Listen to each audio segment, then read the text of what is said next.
Hi! Hello! నమస్తే. Welcome to our channel. నేను మీ సిరి. ఈరోజు మనం చెప్పుకోబోయే కథ మిసెస్ అగస్త్య. కథలోకి వెళ్ళే ముందు వీడియోని లైక్ చేసి, హైప్ చేయడం మర్చిపోకండి. Mrs Agastya part 179. అరవింద్‌కి తల కొట్టేసినట్లే అనిపించింది. తన ఎంప్లాయీస్ ముందు తను ఉండకూడదు. ఉండకొన్ని పరిస్థితుల్లో ఉన్నాడు. అదీ రచన ముందు. గట్టిగా ఊపిరి పీల్చుకొని అరవింద్ బయటకొచ్చాడు. ఆ కారిడార్ చివర ఎక్కడో ఉన్నారు నవీన్, రచన. నవీన్ ఫోన్లో మాట్లాడుతుంటే రచన దూరంగా మౌనంగా గోడకి ఆనుకొని నిలబడి ఉంది. నవీన్ ఫోన్ మాట్లాడడం కట్ చేసి రచన వైపు చూశాడు.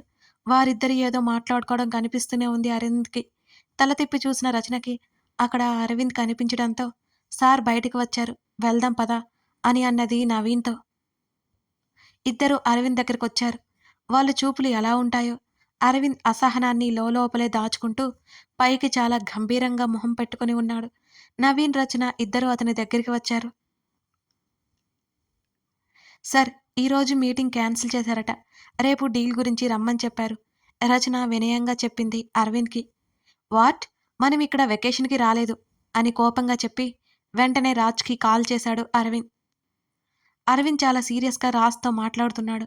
వీళ్ళు డీల్ క్యా చేయబోయే కంపెనీ ఎండీ వైఫ్ హాస్పిటల్‌లో అడ్మిట్ అయిందని, ఎమర్జెన్సీ అని తెలిసింది. అందుకే ఇక క్యాన్సిల్ చేసుకొని నెక్స్ట్ డేకి పోస్ట్‌పోన్ చేసుకున్నారు. అరవింద్ కాల్ కట్ చేసి వాళ్ళ వైపు చూశాడు. ఇవాళ మీకు వర్క్ లేదు. ఇక్కడ వరకు వచ్చారు కదా! విజిట్ చేయాల్సిన ప్లేసెస్ చూడొచ్చు అని చెప్పాడు అరవింద్. వాళ్ళిద్దరూ అంతకుముందు జరిగింది పట్టించుకున్నట్టే ఉండడంతో అరవింద్‌కి చాలా రిలాక్స్డ్‌గా అనిపించింది. ముఖ్యంగా రచన. ఆమె ముఖం చాలా ప్లెజెంట్‌గా ఉంది. అది అరవింద్‌కి చాలా చాలా తృప్తినిచ్చింది. Thank you. Thank you so much sir. Rachana, నేను చూడ్డానికి వెళ్తాను. నువ్వు వస్తావా? అని వెంటనే అడిగాడు నవీన్. ఆమె లేదన్నట్టు అడ్డంగా తల ఊపింది. నువ్వు వెళ్ళు. నేను రానెక్కడికి అని ఆమె ఖచ్చితంగా చెప్పేసింది. నవీన్ అలాగేనన్నట్టు భుజాలు కదిలించేశాడు. సార్, నేను నైట్ లోపల వచ్చేస్తాను. నవీన్ ఉత్సాహంగా చెప్పాడు. మళ్ళీ మళ్ళీ రావడం కుదరదు. హాయిగా ఎంజాయ్ చేయొచ్చు అని అనుకున్నాడు అతను. నీ ఇష్టం. నువ్వు ఎప్పుడైనా రా.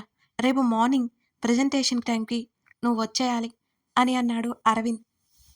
ష్యూర్ సార్, ష్యూర్ అని చెప్పేసి అక్కడి నుంచి ఉత్సాహంగా వెళ్ళిపోయాడు నవీన్. నువ్వెందుకు వెళ్ళలేదు రచన అని అరవింద్ అడిగాడు. నథింగ్ సార్ అని చెప్పింది. నువ్వు ఆలోచించాల్సిన అవసరం లేదు. ఇవాళ వర్క్స్ ఏమీ ఉండవు. అరవింద్ ఆమెనే చూశాడు. అయ్యో! వర్క్ గురించి కాదు సార్. ఇక్కడ నాకేం తెలీదు. ఒంటరిగా సేఫో కాదో అవునో తెలీదు. నాకు తెలియని ప్లేస్‌లో తెలియనట్టే ఉండడం బెటర్. మళ్ళీ నా గురించి మా అమ్మ టెన్షన్ పడుతుంది. అందుకే ఆమె చిరునవ్వుతో చెప్పింది. ఆమె మాట్లాడుతుంటే అలాగే చూస్తున్నాడు అరవింద్. తన ఫ్రెండ్ సర్కిల్‌లో ఇలాంటి అమ్మాయిని తను ఇంతవరకు చూడలేదు. ఆమె పరిస్థితుల వల్ల, స్థితిగతుల వల్ల అలాంటి లక్షణాలొచ్చాయా? లేకపోతే స్వతహాగా ఆమె లక్షణాలు అవేనా తెలియదు కానీ, ప్రతి దాంట్లో క్షుణ్ణంగా ఆలోచించి నిర్ణయం తీసుకుంది. అందంగా, అనుకువగా ఉండడమే కాదు, అవసరమైతే ధైర్యం ప్రదర్శించి ఎదురిస్తుంది కూడా. సార్, రచన పిలవడంతో తేరుకొని తడబడ్డాడు అతను. ఏదో ఆలోచిస్తున్నాను అని అన్నాడు. అతన్ని అలాగే చూస్తుంటే ఏమైనా అనుకుంటుందేమోనని. ఆమె సరే అన్నట్టు తల ఊపింది. ఏదైనా వర్క్ ఉంటే మెసేజ్ చేయండి సార్ అని ఆమె చెప్పి వెళ్ళడానికి సిద్ధమైపోయింది. ఇంకాసేపు ఆమెతో మాట్లాడాలి అనిపించింది అతనికి. రచన పిలిచాడు అరవింద్. వెనక్కి తిరిగి ఏంటన్నట్టు చూసింది రచన. బ్రేక్‌ఫాస్ట్ అని అడిగాడు. చేసేసాను సార్. నాకు బోర్ కొడుతోంది. కాఫీ? అని అడిగాడు అరవింద్. ఆమె కళ్ళు పెద్దవి చేసి ఒకింత ఆశ్చర్యంగా అతని వంక చూసింది. సార్ మీతోనా? ఆమె అయోమయంగా అడిగింది. హ్మ్. యెస్ కమ్ అని అన్నాడు. అతనలా పిలవడంతో కొన్ని క్షణాలు ఆలోచించింది. రూమ్‌లోకి వెళ్ళింది కంగారుగానే రచన. అతను బెడ్ మీద కూర్చుంటే ఆమె ఒక రూమ్‌లో ఉన్న మరొక చైర్‌లో కూర్చుంది. కాస్త దూరంగా. అరవింద్ ఇద్దరికీ కాఫీలు చెప్పాడు ఇంటర్కమ్ ద్వారా. రచన ఏం మాట్లాడకుండా చున్నీ చివర నలుపుతూ కూర్చుని ఉంది. ఆఫీస్ విషయాలైతే ధైర్యంగా మాట్లాడగలదు గానీ, ఇలా మామూలుగా ఏదైనా మాట్లాడాలి అంటే తెలియకుండానే పిచ్చి కంగారుగా అనిపించింది ఆమెకి. ఏం చదువుతున్నావు నువ్వు? అరవింద్ అడగ్గా సమాధానం చెప్పింది రచన. అంతకుముందు ఎక్కడైనా వర్క్ చేశావా? అని అడిగాడు. టైపింగ్ సెంటర్‌లో సార్ అన్నది చాలా చిన్నగా. Very good. అరవింద్ చిన్న చూపు చూడకపోవడంతో ఆమెకి తృప్తిగా అనిపించింది. మీ నేటివ్ ఎక్కడా అని అడిగాడు అరవింద్. ఇక్కడ కాదు సార్, చాలా దూరం. చాలా చిన్న టౌన్ అది. మన ఆఫీస్కి ఇంటర్వ్యూకి వచ్చాను సార్. సెలెక్ట్ అవడంతో మళ్ళీ తిరిగి వెళ్ళి మా అమ్మని ఇక్కడికి తీసుకొచ్చాను అని చాలా మెల్లిగా చెప్పింది రచన. నువ్వు హార్డ్ వర్కర్ అని అన్నాడు అరవింద్ ప్రశంసగా. ఆమె నవ్వి ఊరుకుంది.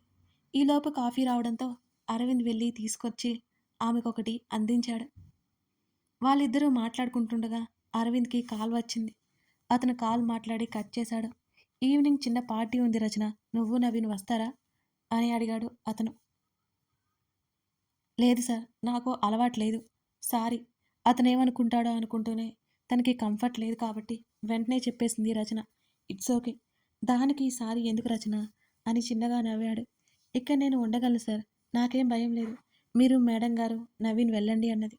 మాలతి గురించి టాపిక్ రాగానే అతని ముఖం మ్లానమైపోయింది. తను రావట్లేదు, నేను మాత్రం వెళ్తున్నాను అని చెప్పాడు అరవింద్. ఆమె ఎక్కువ అడగలేదు.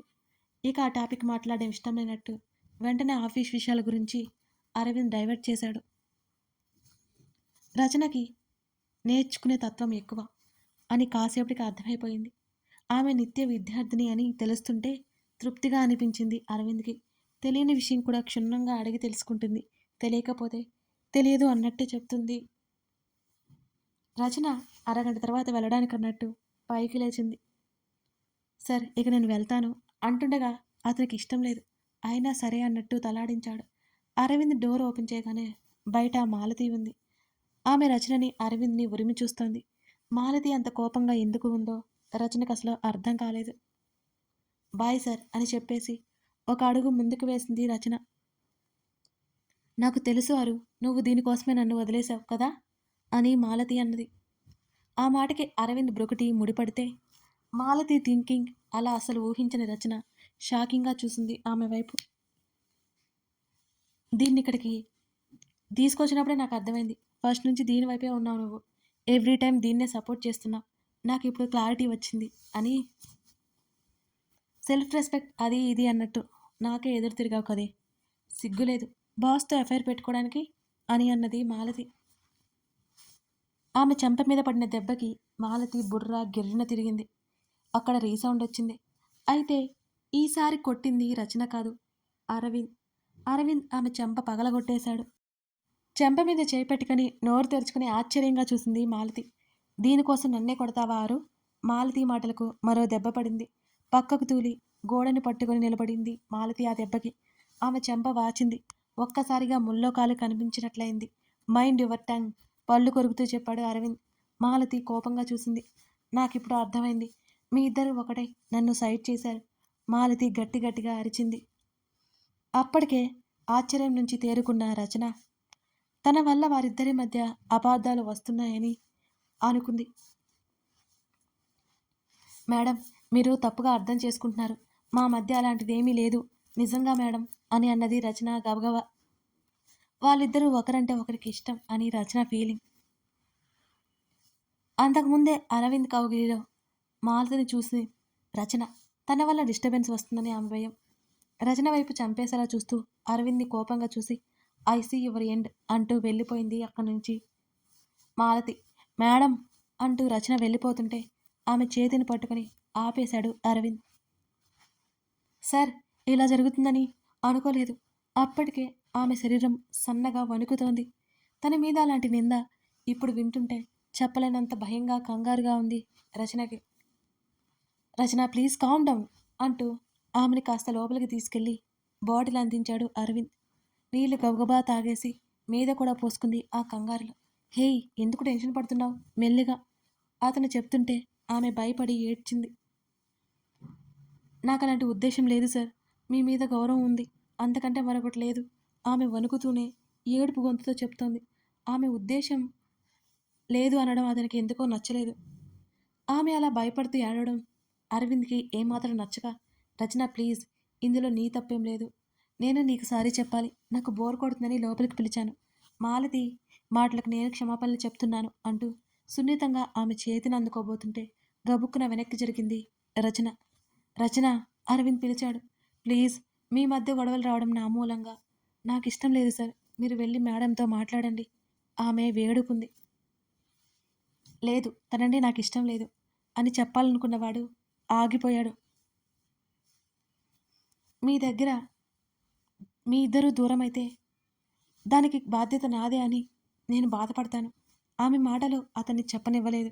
రచన, ఇందులో నీ తప్పేం లేదని చెప్తున్నాను కదా, అతను గట్టిగా చెప్పాడు.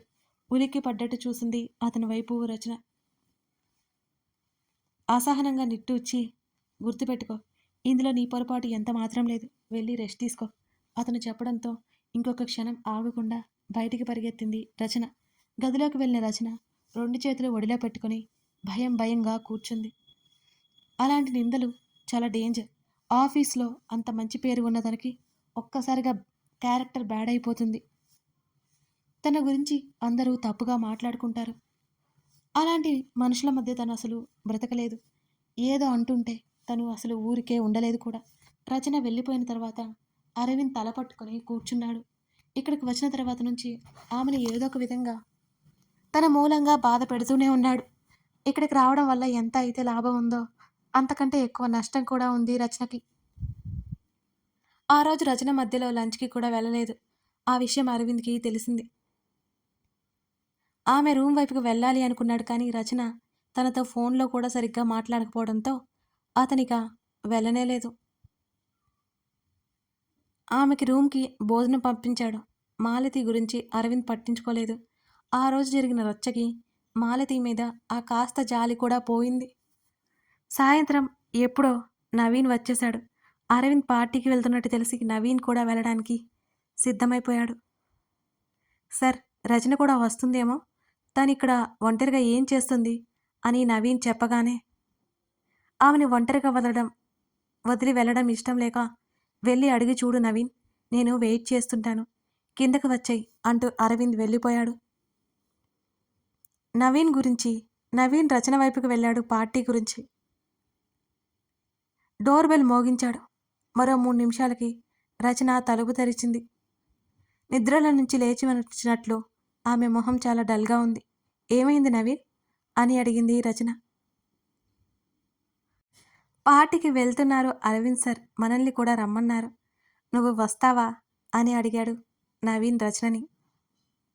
లేదు, మీరు వెళ్ళండి, నాకు రావాలని లేదు అని అన్నది ఆమె తలుపు వేయడానికన్నట్టు వెనక్కి జరుగుతూ. నువ్వు ఒక్కదానే ఉండగలవా, ఒంట్లో బాలేదా ఏంటి అని అడిగాడు నవీన్. అదేం లేదు, బానే ఉంది, నిద్ర పట్టేసి పడుకున్నాను, నాకు పార్టీలో అలవాట్లేదు, నువ్వు వెళ్ళు నవీన్ అని ఆమె చెప్పింది. అతను వెళ్ళిపోయాడు. తలుపులు వేసుకుంది రచన. ఓ పెద్ద రెస్టారెంట్ అది. గార్డెన్ ఏరియాలో పెద్ద పార్టీ అరేంజ్ చేశారు. ఎటు చూసినా మెర్క్యూరీ లైట్లు. పెద్ద వాళ్ళంతా అక్కడే ఉన్నారు. ఆడవాళ్ళు మోడర్న్ డ్రెస్సులతో ఉంటే మగవాళ్ళు సూటు బూటలతో ఉన్నారు. బ్లాక్ కలర్ ప్లెయిన్ లాంగ్ ఫ్రాక్లో ఉంది శ్రీద.